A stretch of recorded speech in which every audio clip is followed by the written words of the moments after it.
The views and opinions of this broadcast do not reflect the views and opinions of Armed Media, New Productions, and its affiliates.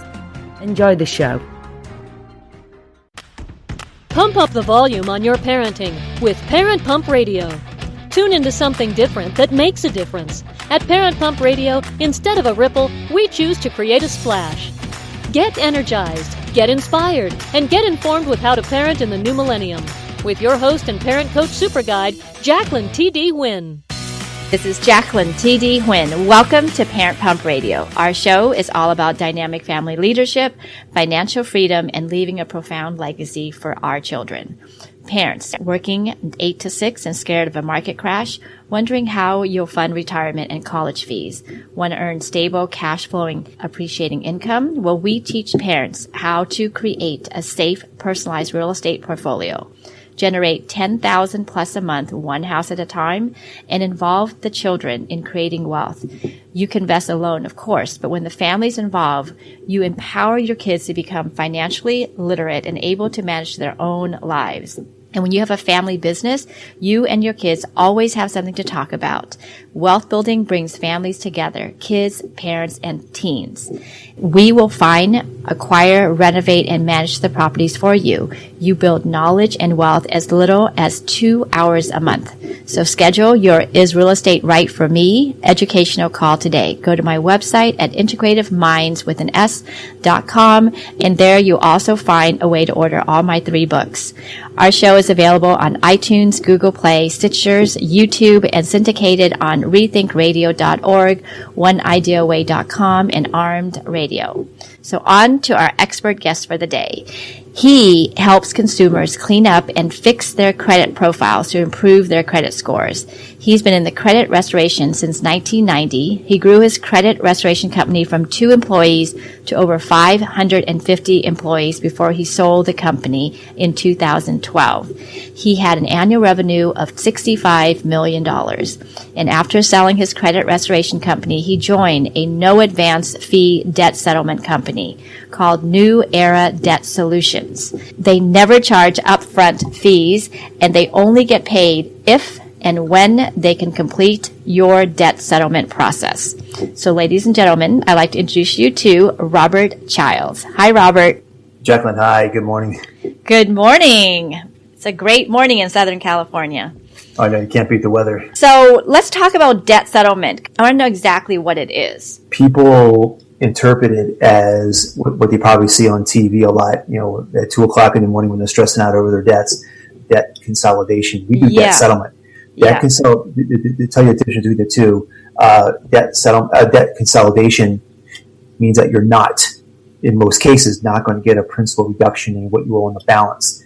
They eliminate the fatal mistake, interest, penalties, and fees. So if you owe $100,000, as an example, $20,000 might be past due interest, penalties, and fees, and that debt consolidation company will eliminate that. You're going to pay back the principal of $80,000. Debt settlement is completely opposite. First off, in order for any debt settlement company, or any creditor really, but any debt settlement company to help, including ours, it has to be a 100% in collections. Or they use the word charged off on credit cards. So if your credit report says collections or charged off, then you're pretty much good to go. So why we exist is to get a balance reduction on that principal balance. Not only we will eliminate the interest, penalties, and fees, but also get a major reduction in the principal balance. Our goal is to try to get the client at least a 50 cents on the dollar or better savings. So in other words, if they owe $10,000, we're not going to get them $6,000 or $7,000 settlement with the creditor. We're going to get them pretty much $4,999 or less settlement that they're going to pay back to those creditors. So that's a difference where debt consolidation can take 2, 3 years, 4 years to pay back. Debt settlement, it's a matter of months. And the client in debt settlement with our program can pay it in a one lump sum, or they can pay it back in payments as well on that reduced amount. What's the percentage? What you said, like 40% to the dollar? We average between, I'm going to say 15 cents to 40 cents on the dollar and everything in between. It might be 49 cents, so it's never ever going to be higher than 50 cents on the dollar. We've never actually had one of those, but it averages everywhere in between, because every credit is going to be different, between 15 to 40 cents on the dollar, our average. Okay. But you have to have the money to pay it off because they want it right away, the Not settlement. necessarily. Yeah, I mean, when we get referrals from mortgage lenders, someone's trying to buy a home and the underwriter says at that mortgage company, sorry, John, you're declined because of the debt to income problems. You owe 10 grand, $20,000, and you need to show zero as soon as possible. Then a one payment close would be needed in order to get approved for that mortgage. You're trying to buy a home as fast as possible. But if someone says, no, I'm not trying to buy a home not for a couple of years. I already own a home, so I'm just going to refi when I can. Let's say, for example, we get your debt down from $10,000 to $4,000. Then we can break it up in payments up to 2 years. Oh, wow. So, okay. So no interest, penalties, and fees, principal reduction, but they could break it up. So for that example, they could do 6 months, 12 months, 18 months, 24 months, et cetera. That's a range between the creditor and the consumer, what they can afford based on that. So we could break up in payments, but again, if someone's trying to buy a home or need a business loan to start a business, a one payment payoff would be advisable because for example, if they set up for $4,000, the $4,000 making payments over the next 2 years is not going to show a zero balance right away. Like a pair of stairs, it'll go down after 24 months. It will show a zero balance. But if the underwriter says, hey, it has to show zero right now because your DTI ratio, then they have no choice to do a one payment settlement close on the reduced amount. If I do a debt settlement, does it hurt my credit score then and history? Well, keep in mind, in our world, it already has to be in collections and charged off status. So the damage is already done. You can't make worse. So, in our area, either it's going to stay the same or make the credit score a lot better. Got it. No guarantees of credit score improvements, but it probably will happen because you're carrying all that dead weight. And when you chop off that negative dead weight, what happens? You get lighter, like losing weight. You're going to feel better, and the score is going to feel better, and ultimately it should go up. So basically, this is when you stop making those minimum payments, and the creditors are already calling you, trying to get the credit card company is trying to get you your money, and then this is when you would go to you, to settle. Yeah. So in most cases, the minimum qualification, first off, it has to be unsecured. We cannot settle government student loans. We can do private student loans. Government cannot do private student loans, taxes, federal and state taxes, and child support payments. That's a no-no. That requires a law firm. And we only require a $750 or more collection debt in order for us to help them. Also, they have not made a payment on that collection debt in 7 or more months. So if someone owes $5,000, it's in charge-off status, and the collection agent owns it. The debt buyer, they bought it from Wells Fargo, for example, they made a payment 2 months ago. Well, you have to wait 4 more months. So the data loss activity has to be 7+ months. Wow. Okay. In order for the creditor to talk to us. So it does need to be in collection or debt settlement, you were saying. Yeah. How long does it take for you to do this process? 30 to 60 days to come up with an agreement. When we do reach an agreement with the creditor, we don't touch the client's money. It all goes by law. It's all done through a third-party escrow company that we're aligned with for many, many years. And the client will have a 24/7 online view of where that money's coming and going, for example, with the escrow company. And so once we know a settlement's been reached, we get a pre-settlement letter from the collection agency or a creditor that says, okay, we got it from 10 to 4,000, for example. And in a minute, I'll explain how we get paid our fee in a moment. But ultimately, if the client's trying to do a one payment close, then they put that 4,000 into escrow immediately. And 1 week or 2 weeks later, with the client's written permission, DocuSign, the money goes out to the creditor, and we'll get a final settlement letter after that. It takes between roughly 30 to 60 days to reach a settlement, regardless of the client's paying it back in 24 months or less, or one payment. It's a fast turnaround. You say you have to wait at least 7 months. But then what about people who are getting letters that they're being sued by the creditor, or, they have to go to court? Is that something you can help them with? Yes and no. That's really far down the road. Obviously, the reason someone got sued because they ignored the intent to sue process initially. You got served legal. The creditor hired a law firm and says, Jacqueline, you didn't pay this bill. And you receive a letter saying you have 30 days to respond, especially here in California. It varies state to state. But if you don't respond to that intent to sue legal papers, Then it goes back to the judge and says, Judge Jacqueline ignored it, so now we need to file an actual court date. So in short, yes, we can help them. In that case, we'll be negotiating with the law firm, which is a little tougher to do, but not impossible. But as long as their wages haven't been garnished or their assets got a lien on it, like a house or a bank account. So if the law firm successfully garnished their wages, that's really down the road, garnished their wages or attached a piece of asset, they're not going to talk to us. It's too late at that point. Only way to get rid of that is to file bankruptcy, which of course is the very, very last option. Okay. So if they got their wages garnished or assets or put a lien on, there's nothing we can do. Now, you said you need to respond to that order. What do you say in the response? Because obviously you owe the money, you just couldn't pay it back. Well, if it's in the early stages of it and you just got the papers that says intent to sue, there's no court dates set up on the first set of legal papers, respond in 30 days saying, stick it where the sun don't shine, I'll pay you, I'll see you in court, or just something. If you have a lawyer, let the lawyer do it for you, but certainly you have to acknowledge it. Say, I'll see you in court, I'll arrange payments or something like that. Just respond. That's the important thing. Okay.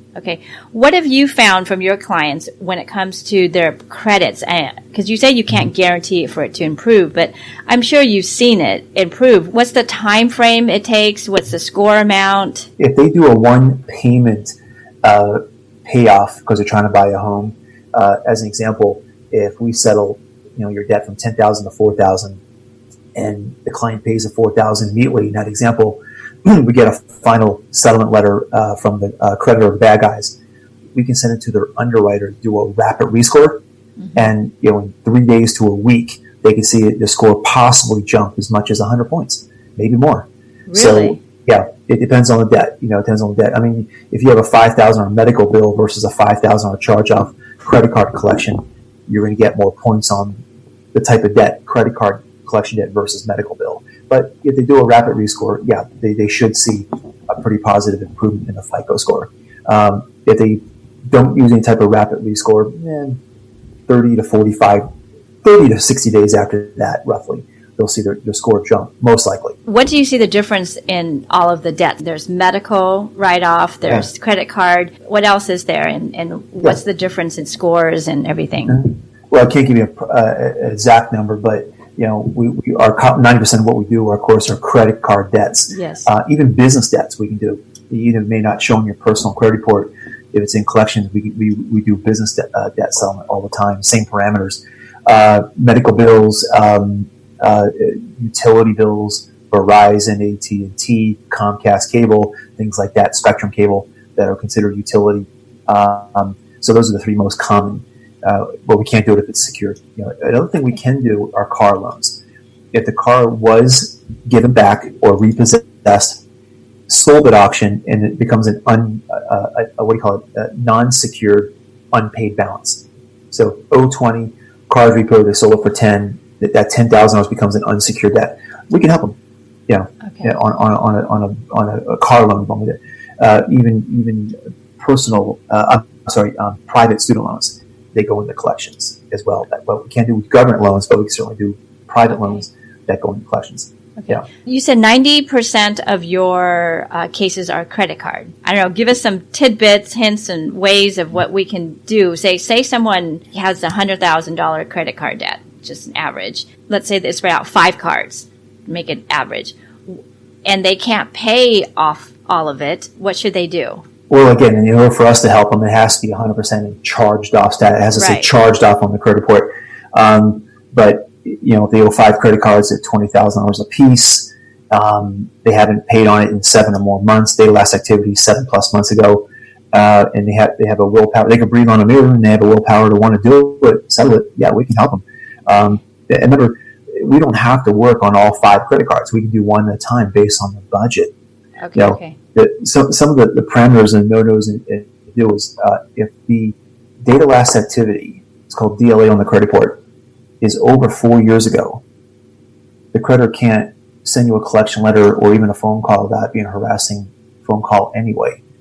That would be considered an FDCPA violation, Fair Debt Collection Practices Act violation.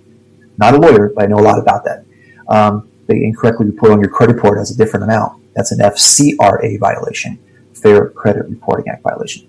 So at some point, we have FTC, PAFC attorneys that we work with that can sue the creditor or credit bureaus for violation of, and that there's no cost to the consumer. The bad guys pay the fee.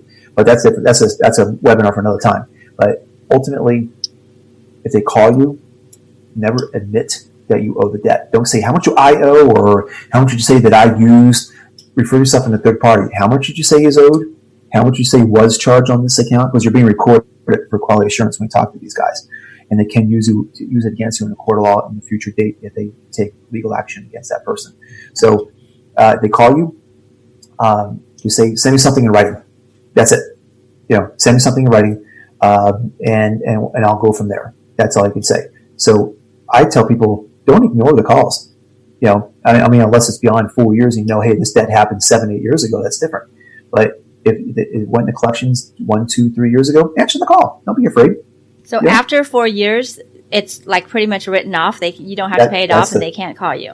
Well, it'll be on your credit report up to 7 years from that date of last activity, but the federal statute of limitations is 4 years. It's 4 years from the date of last activity, not or charge off date, whatever is earlier. What do you consider activity? Meaning, if you have an account, let's say, is 3 years and 11 months old, it's approaching 4 years, and they call you and say, "Hey, pay the debt, Jacqueline." You know what? You send in a check for $200 on a $10,000 balance. You just re-aged it. So that whole 4 year starts all over again down to zero. So but you can talk to them though, right? Like if you answer the phone and you're like, no, but you just can't have any actual like payoff. Right. Okay. Got it. And I don't care if you're talking to them. Remember, don't refer yourself as I, or how much did I do, or I did this. Third party. How likely though is it in 4 years that they won't call you into court? The chances are probably less than 20% into the middle of the third year, beginning of the third year. Is approaching the 4 year mark. Is that based on like how much? Is that based on how much you owe them? Like if you owe them more, they're more likely to take you to court, right? Okay. Yeah, like Amex, $20,000 or more, or something like that. Yeah, they want to try to keep that sucker alive. Yeah, absolutely. Yeah. How much money do you think someone would need to settle a bad debt? Well, in our world, we try to keep the payments to a minimum $300 to any creditor. And like I said, if someone had 5 accounts at $20,000 a piece in collection debt, we can work on 1 or 2 at a time, or the whole 5 at a time. So once we arrange a payment payback with a creditor, the client will know that way ahead of time before we accept the settlement. Say, client, you have to pay back $500 on this one, $250 on this one per month. Does that fit within your budget? Yeah. Okay, let's do it. And we'll get that pre-settlement letter, which your client will sign. Send it back to the bad guys, and that's when that part will start. And in our third-party escrow company will debit the client. Let's say it's payments for 24 months, for example. We'll debit their account, checking or savings account, that amount of money on the payment for the next. Now let's talk about business debt. You mentioned that earlier. You also do that. If it's business debt, then it doesn't really affect the personal score, right? Most cases, I've seen it where they exercise the personal guarantee, and we have a guy who came in from a large mortgage company, a $57,000 American Express debt, which is a business debt, and it showed up on his credit report. But yeah, so it can happen. I don't say it won't happen, but it can happen seldomly, but it does happen, and obviously it dropped his FICO score. So we're going to argue the fact that we'll try our best to do what they call a pay for deletion. Doesn't happen all the time. You say, here's a payment, Mr. Creditor, but before I give it to you, can we give me a deletion letter? Sometimes they don't have to, but in this case, we argue that it's a business debt, and any good credit repair company, that it's a business, not personal. And by just saying to the credit bureaus, it's a business debt, they should take it right off the report. With business debt, is it a credit card that you're dealing with, and you'll just stop paying it? Yeah. I mean, it could be a business term loan. It could be a business car loan. The car, same thing. Car got repoed, and now it's just an unsecured debt. As long as it's unsecured, and again, unsecured credit card, it could be a business utility. It could be a business cell phone bill. Got it. Okay, same thing. Or car loan, as long as it's unsecured, and again, they haven't made payment on it 6, 7 or more months. So the only difference really is that most likely the business debt is not going to affect your personal credit card, but it's dealt the same way. Yes. Yeah. And it can show up. In this case, it did show up.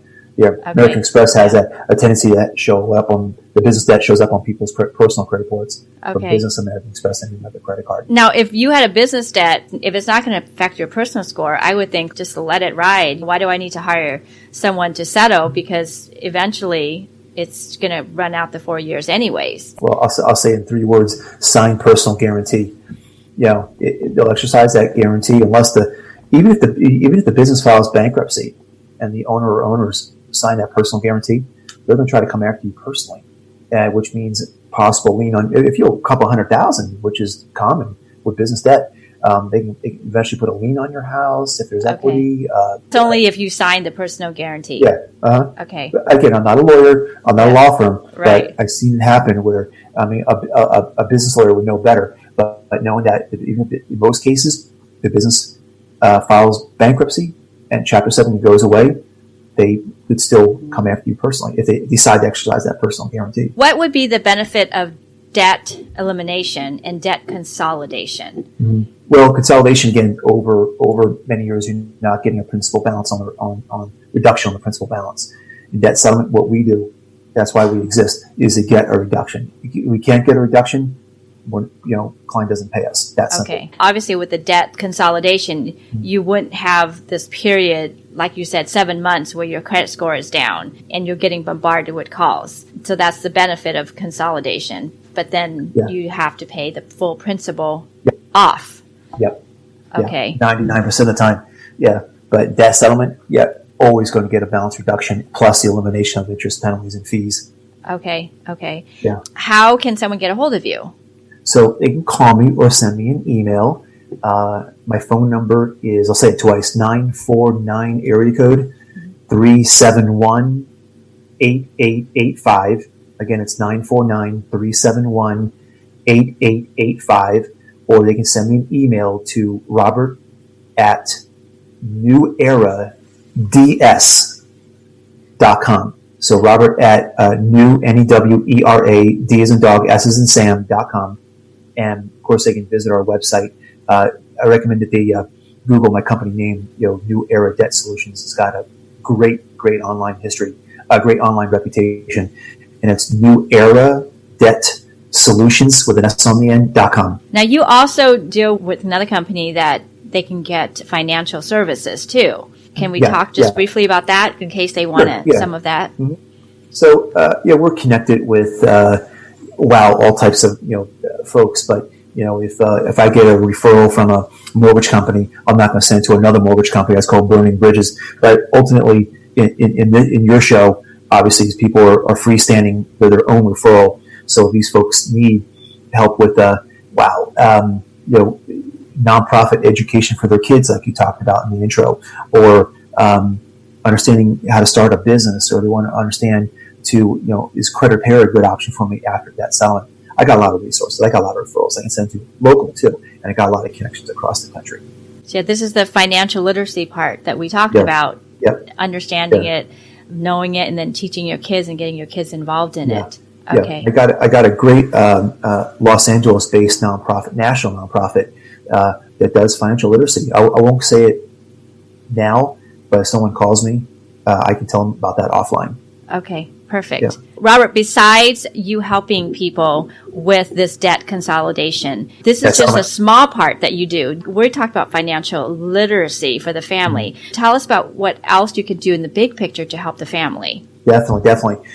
We aligned ourselves with a phenomenal financial services company that not only allows people to make money doing it, refer people to it, but help themselves with financial literacy, legal services if needed, all the way down to actually enrolling in a service, identity theft, legal services, tax bot, things like that they have. And there's about another dozen services that they can join to help their family. Everything from saving money to growing their wealth, and it really fits like a glove. That's why we aligned ourselves with this company a while back. So for more information, guys, about that, please just give me a call directly, 949-371-8885. I can tell you more about it. Yeah. So this is not just about just consolidating your debt. This is really about moving forward with your family and learning, getting more educated on a plethora of financial services. And that's what Robert can help you with. Just give him a call and see how he can help you. If not now, for your family in the future. Again, his number is 949-371-8885. And you can also go to his website. It's New Era Debt Solutions with an S.com. The information is in the show notes. If you have any questions, please call him 949-371-8885. Okay, well, thank you so much for your time, Robert. I appreciate it. And you have a favorite quote to share with us. Oh, I do have a favorite quote. Stay out of debt. And if you have a problem with that, call Robert. He'll help you stay out of debt. Until next time, always be learning and always be growing. Have a great rest of the week. Thank you so much for joining us today. Go to parentpumpradio.com and click on the pink box on the top of our homepage to listen to our new and archived shows. To be instantly notified of new episodes, subscribe to our RSS feed. The RSS feed button is located at the top of the page where all our shows are featured. And after listening to the show, go to parentpumpradio.com or our Facebook page to leave your comments, questions, and topic suggestions. Until next time, have a wonderful week.